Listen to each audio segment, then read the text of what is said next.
your personal value, which is something that over the last few years I've become very, very passionate about helping people with, because I think that in the modern marketplace, we really need to have this skill. Now, my journey to this point in time, to standing with you, was actually started almost 41 professional years ago when I was at home on a Saturday night. I'm 15 years old. I'm watching television. There's 3 television stations. 2 of them had Australian football, which I didn't like, which left me one black and white film to watch. So I start watching this black and white film called The Fountainhead. And there's a scene in that film which really changed my life, because the character that you can see on screen, played by the very handsome Gary Cooper, this character, Howard Rourke, is in his office designing buildings. He's a disruptor. He's creating modern architecture. This other architect, who's a terrible architect, comes in and says, "Howard, would you design a building and let me put my name on it?" Howard Rourke looks at him in disgust and says, "Why would I do that?" And the terrible architect says, "Because it's a public housing project and I want to help people." And then Howard Rourke character said something which blew my 15-year-old mind. He said, "Peter, before you can do things for other people, you must become a person who can get things done." Now, for me, one of the things that really fascinated me about that comment was, how do I become a person who can get things done? And how do I travel for where I am in my career, which at the time was working in a factory running an automatic drilling machine, working in a factory running these, different shifts, night shift, day shift, really blue collar work. How can I make my way up the ladder? And over the next 41 years, I had great mentors and teachers. And the number one thing that I realized was all of them were amazing at pitching their value and the value of their ideas. But they had this ability to gather people around them and be a magnet for opportunity. And I think that this is something that we all need to become now. How do we become a magnet for opportunity? And I love this quote by Bill Gates, where he says, "Success is easy. I just showed my plan to 1,200 people. 900 said no, 300 showed some interest, 85 actually did something, 35 was serious, and 11 made me a billionaire." But it's that first number, 1,200, which I think is so telling and so compelling, actually, because really, if you think about how much in modern life you have to pitch yourself, pitch your value, then you really start to see, I need to be pitching myself on a almost daily basis, or at least weekly basis, on social media.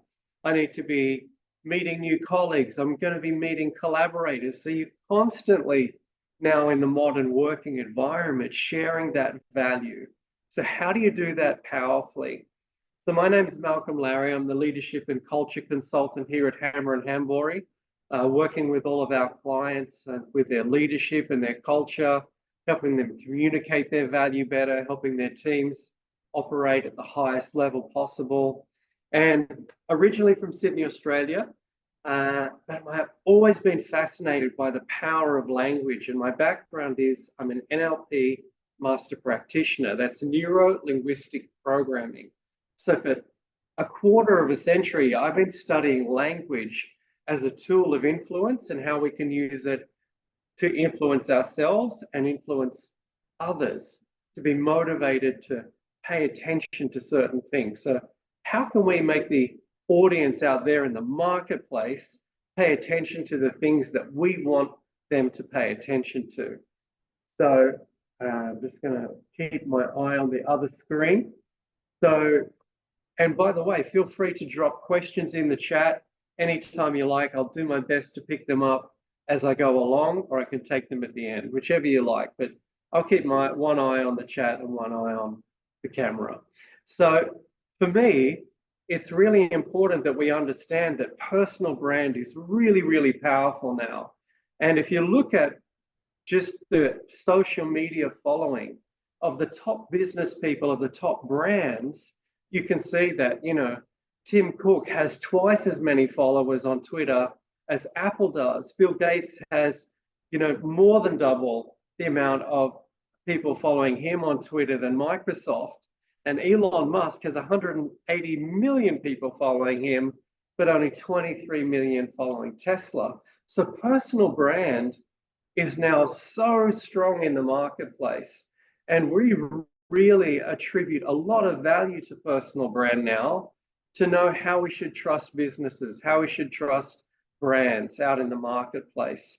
But for you as a person operating in the marketplace, I think personal brand is about having clarity for yourself so you can communicate that value with clarity to the marketplace. And I love this quote that I got from a gentleman. I was hosting a conference on pricing experts conference many years ago, and this gentleman got up and said, there's no gene for understanding the value of something in the human animal. We don't have any organ inside us for understanding the value of something. We only know the value of something because we're shown the value. So, of course, out in the marketplace every day, value gets demonstrated and value gets perceived. And it's our role to make sure that we're demonstrating value to the marketplace so the marketplace can take it from us. And I really think knowing how to pitch yourself is a very critical business skill in 2024 and beyond. It is a very crowded attention economy that we live in.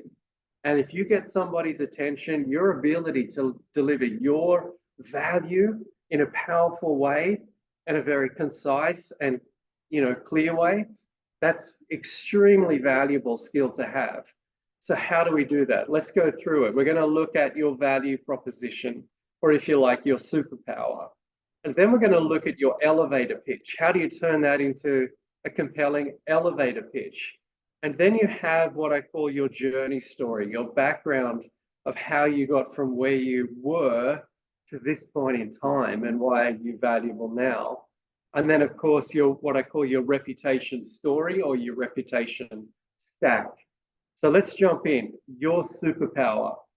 So when I work with clients on this particular topic of pitching their value, I think the most important thing is to see that I don't think anyone is really one particular skill that makes them value. It's a cluster of things that come together, 2 or 3 things that come together that give you a unique value, a very unique value that you can sell to the marketplace. So for instance, mine. So, I have a natural talent for teaching. If someone said you can only pick one thing to describe yourself, I would say teacher. But then the other skill that I have is coaching. I'm very good at coaching people and helping people build strategies to move them from where they are to where they want to go. And the most common feedback I get on my feedback forms and feedback from customers and clients is I inspire them.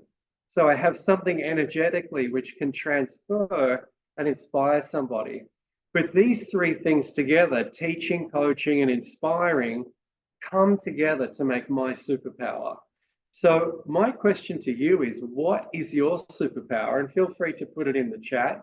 You could write, as a question. I can only see it as a question. But feel free to put it in the chat if you'd like, and I'll have a look at it. But I think it's really important that we understand it's never going to be one thing. And I remember a few years ago, I was doing a workshop for PwC, and this man said, I don't have a superpower. And so I spent the coffee break coaching him. And what he came up with was he has amazing abilities in understanding tax law. And then he has amazing ability to analyze things. But the third thing, which was really the great quality that he put in, was he had this ability to sit with problems for a very, very long time until the answer appeared. So that's how he came together and created this constellation of value. What would it be for you? I'm really happy to have a look if you want to put it in. Solution. So thank you, Lorella. So solution-oriented planning, people personal. Great. I love this answer. So I think that it's really good, authentic, caring, and fun. So Louise, I love that you're authentic, caring, and fun. But what about adding, because I think maybe authentic and caring are very close together. what could you put in as a third one? So maybe instead of authentic, caring and fun, authentic something else and fun. And maybe that thing could be something that's a little bit more tangible, like strategic or uh, patient or something like that. So all of these, I like these answers. Feel free, everybody, to jump in. I'd love to have a lot of interaction, makes it more fun. But if you look at Lorella's solution-oriented planning, people, personal, I really like those because you start to get not only one kind of quality, which you could call like humanistic, but also once you get to the planning part, you move from like the heart to the head. And then you saw maybe the heart to the hands. So I really like the combination there of head, heart, and hands. Solution, planning, and people. Can you say being a people person is a superpower? Yeah, because I think people, like if you're a people person, you're people focused, that could be a great quality to have as a leader of a team, for example, that you really see the people and you see them. So definitely people can be one. Lead generation, marketing ethics, getting things done. Really nice, Michaela. So, I like that. I love to do lead generation in an ethical way to get things done. Really good. You can start to see an elevator pitch forming just out of those three things there. And what I really like about your example, Michaela, is as soon as you put in marketing ethics, you're really positioning yourself as a person who's trustable to do the lead generation, and then getting things done shows that you have tenacity and willpower to really push things forward to the goal. And so when it comes to discovering what your superpowers are, and I think it's really good. And by the way, take screenshots of any of my slides if you would like to do so. What is your superpower? So I think it's really good to ask the questions, what do you know a lot about? So obviously, Michaela knows a lot about lead generation. What are you naturally good at? For me, teaching's very, very natural. Coaching's very natural. I did it when I was 7 with my friends, What do people most ask you for help with? I love this one because it gives you so many clues about the value you're already bringing that people want more of. Yeah? And the next one, what feels really good when you're doing it? So when I was coaching the gentleman at PwC, I said, and he didn't know what his superpower was. I said, when do you really feel like you're doing your best work? And he said, when I'm staring at a problem for a long time, because I know that I'm the only person in the office who can find an answer amongst all that data. So what feels really good when you're doing it is an enormous clue to you about where your natural abilities and skills lie. What do you have a lot of curiosity about? So I think, there's also that part of you that's willing to grow in that direction. If you have a superpower, it's something that doesn't get boring for you because you can always find another layer to it. And what are you passionate about? Maybe like I like in Michaela's example, marketing ethics. I'm sure she's really passionate about that part of the business because she sees so many things happening around her that are not a match for her values. So she's really passionate about the marketing ethics. Now, once you've discovered your superpower, you can start to formulate that into an elevator pitch. And the next slide I'm going to show you, it looks messy, but I've tried to color code it to give you a good example of how to structure this. And again, please feel free to take a screenshot. So every day I help people manage change using my skills in the area of coaching and inspirational workshops so that individuals, teams, and organizations can reach their highest potential. So there is an elevator pitch for you. And so this is a great structure. And by the way, this makes a great LinkedIn short bio for your, that short summary bio on your LinkedIn. Every day I what? So let me use Michaela's example.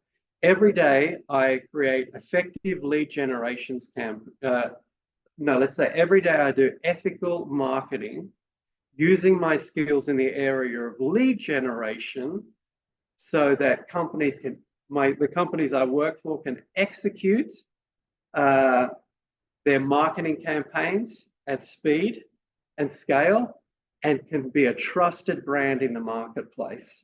So that would be an example for Michaela. I've just taken her superpowers and quickly put them into a first draft of an elevator pitch. But the reason you want to have this kind of elevator pitch is because quite often, if you meet somebody when you're networking, you say, what do you work with? And it's like, I work in marketing. It doesn't really tell me anything about what you do. So by having an elevator pitch, I start to get a deeper sense of the value you bring to that skill, set, that talent, that channel in the marketplace. And I also think that out in the world of this really busy attention economy that we're working in, the other thing we have to remember is that we want to give somebody some kind of hook that is memorable. And I really like in Michaela's example, this ethical marketing, because I think that's a really interesting thing that people would want to know more about. So if you said every day I do ethical marketing campaigns using my skills in the area of lead generation, you're probably going to get the question, what's ethical marketing? And that starts a conversation.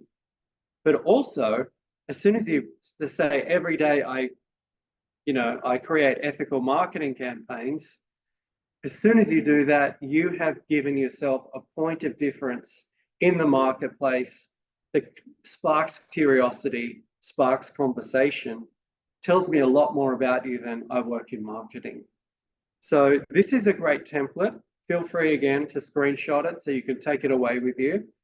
And I believe if you just do this, even if it's just for you, you are going to get a lot clearer about the value you bring to the marketplace, which is going to really help you to think about the kinds of roles that you should be taking, the kind of companies you should be working for. So the clarity you're getting not only serves the audience, it also serves you. And once we've done our, elevator pitch, I think we need to move into journey story. And journey story is powerful. Just excuse me while I get some water.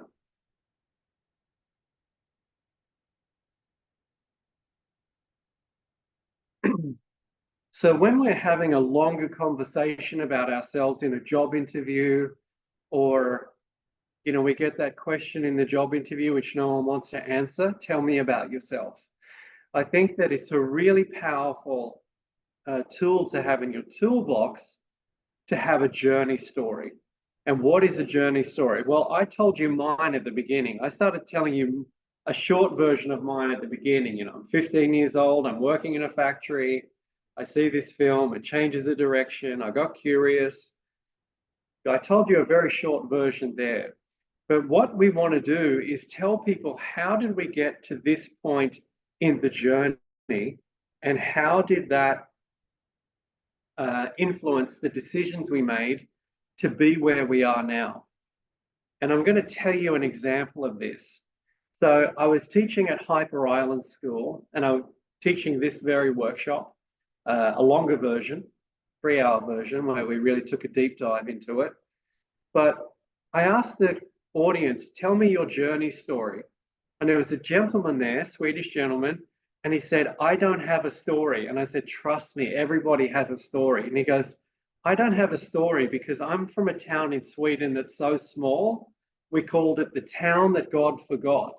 And I was like, my goodness, that is the most amazing beginning to a journey story I've ever had. So I said, tell me what it was like growing up there. And he said, well, in this town that God forgot, there was nothing to do. So my friends and I got into graffiti art. And I said, great. And I said, what do you do now? He said, I'm a graphic designer.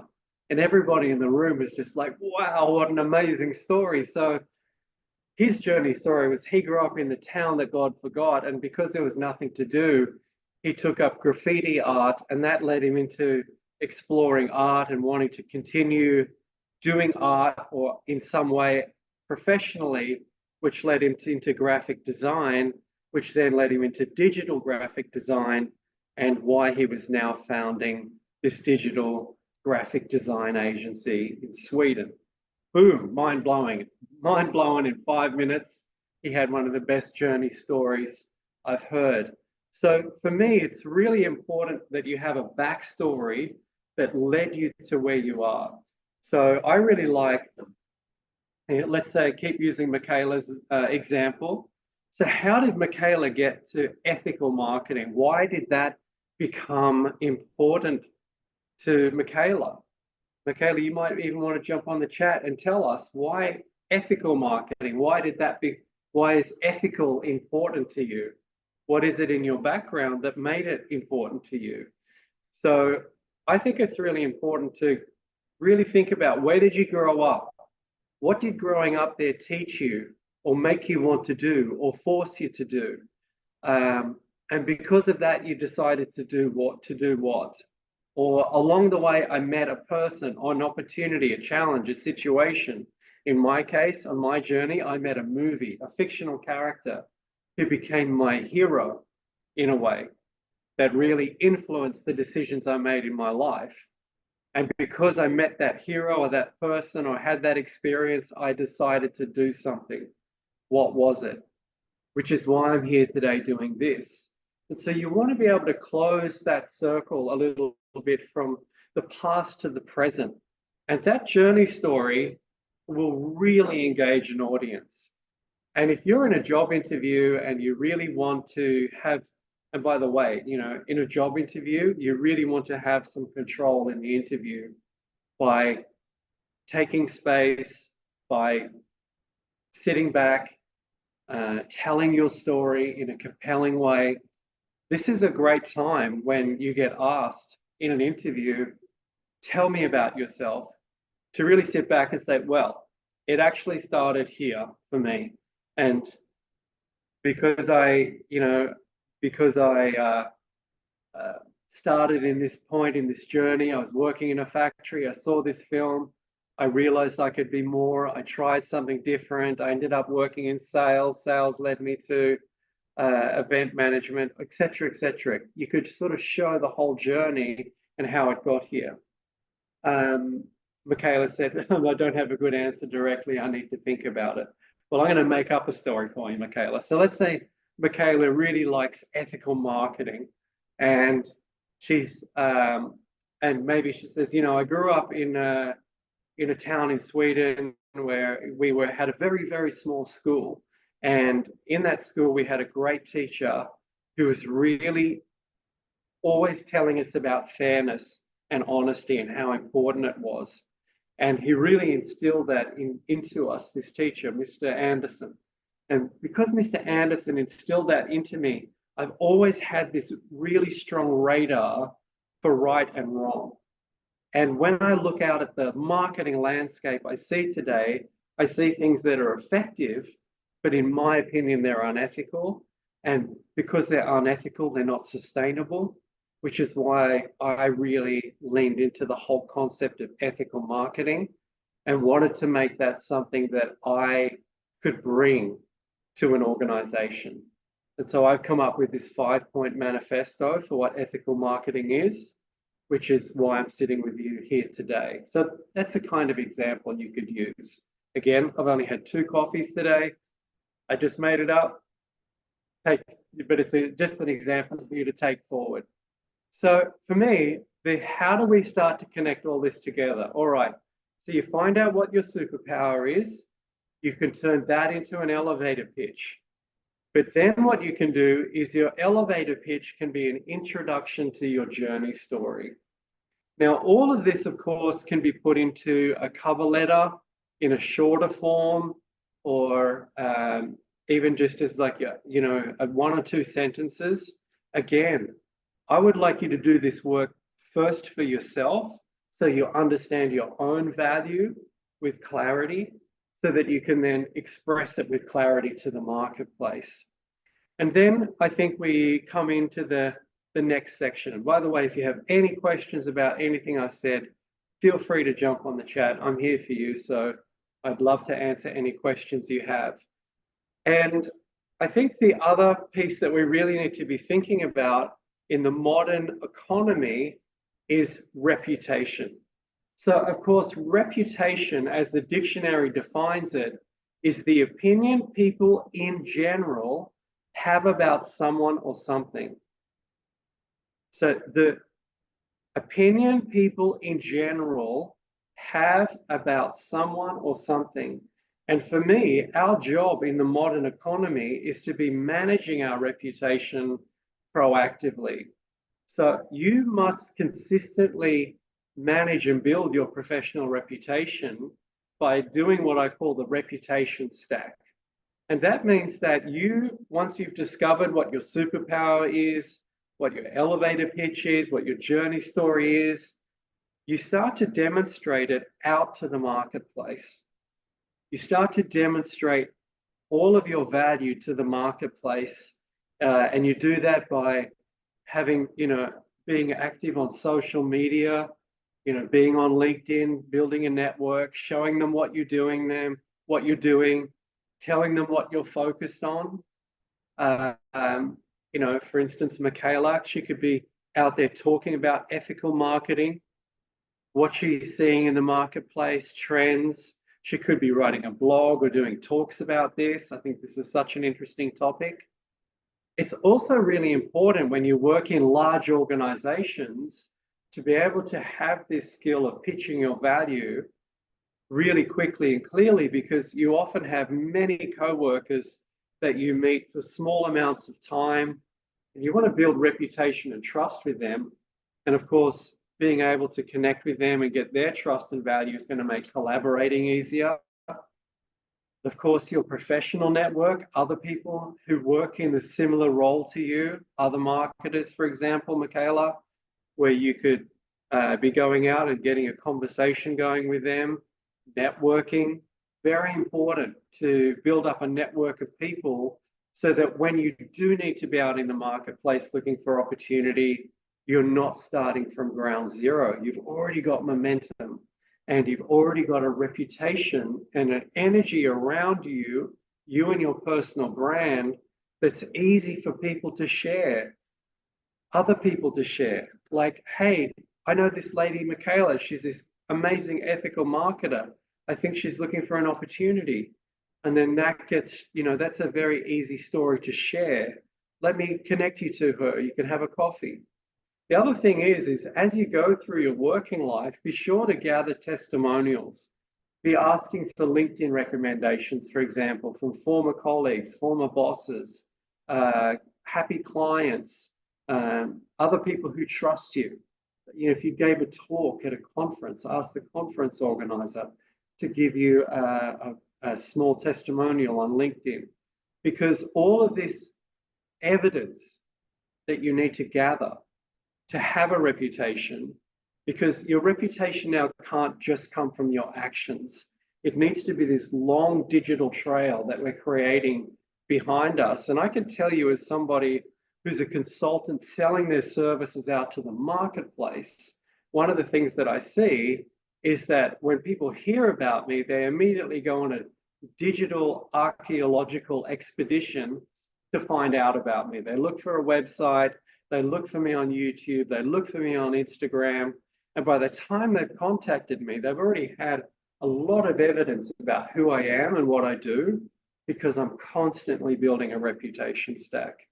And of course, most importantly, for all of us, it's the quality of work you do on a consistent basis that is your personal brand. We can never forget that. Doesn't matter how good you are on social media, if you're not delivering results, it's not going to work. So just a quick summary of what I've told you so far. Make sure you have all of these written down and up to date, okay? So number one, work out what your value proposition is. What are the three things that you put together that gives you a unique value that you can sell to the marketplace?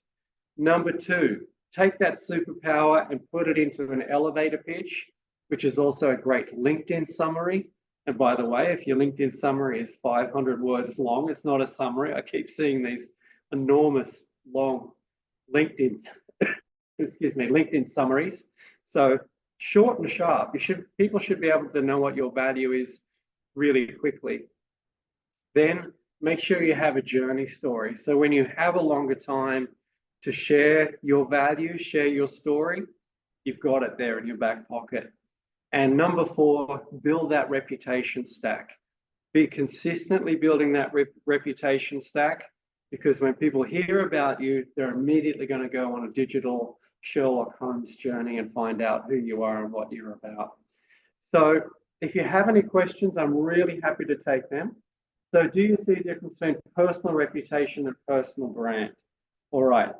So that's a really good question. So I think your personal reputation is the relationships you already have with people. That's your personal reputation because it's connected to other people. But a personal brand can be something that you put out to a much larger group. I mean, I have maybe 5,000 LinkedIn followers now, and I'm putting that out to a larger group. So that to me is my brand that I have with people.